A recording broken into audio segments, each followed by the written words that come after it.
Leaders do not think like followers. Leaders used to be followers, all of them. But what made them cross the line was a certain mentality that kicked in somewhere. Something happened to them that made them think differently. And I normally call that attitudes that influence people.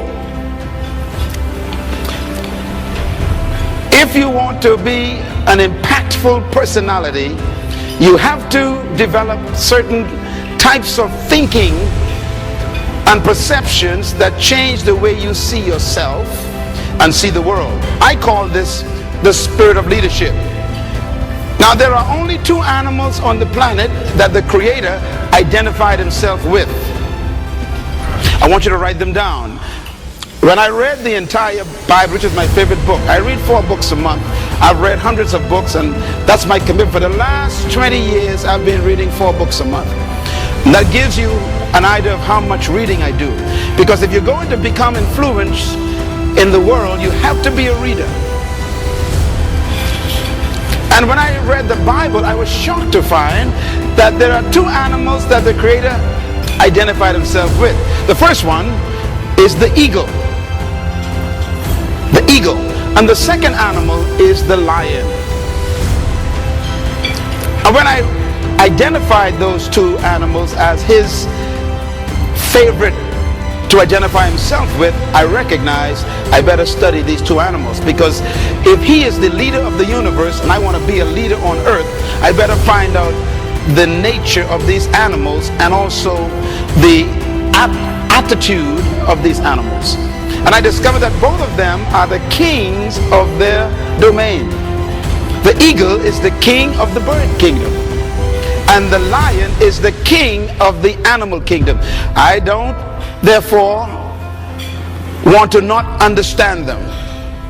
Well, I want to talk about the lion today, even though I can do a session on the eagle, which is very important. But let's talk a little bit about the lion. The lion has what I call the spirit of leadership. And this word spirit here is referring to attitude. Everybody say attitude. A leader has an attitude that makes him or her different from followers. And the lion exhibits that attitude.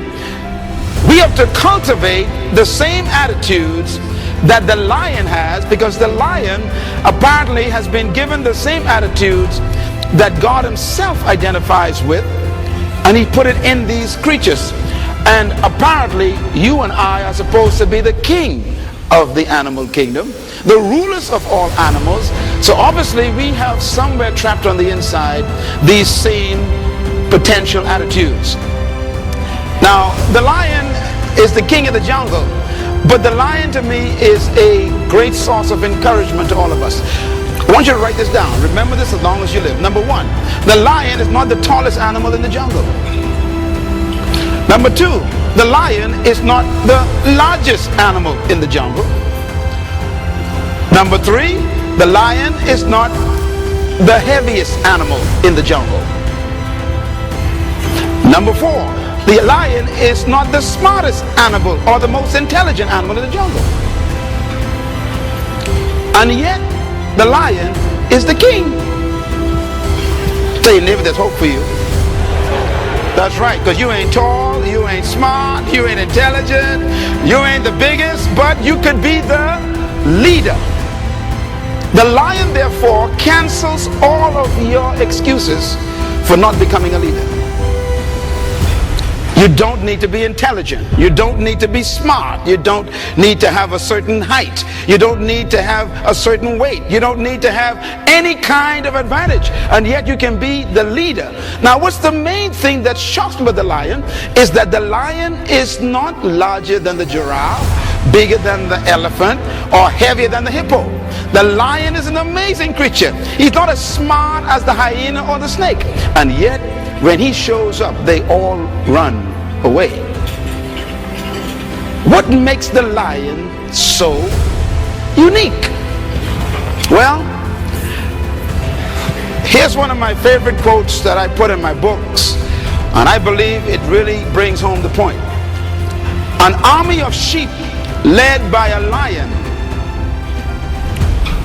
will always defeat an army of lions led by a sheep?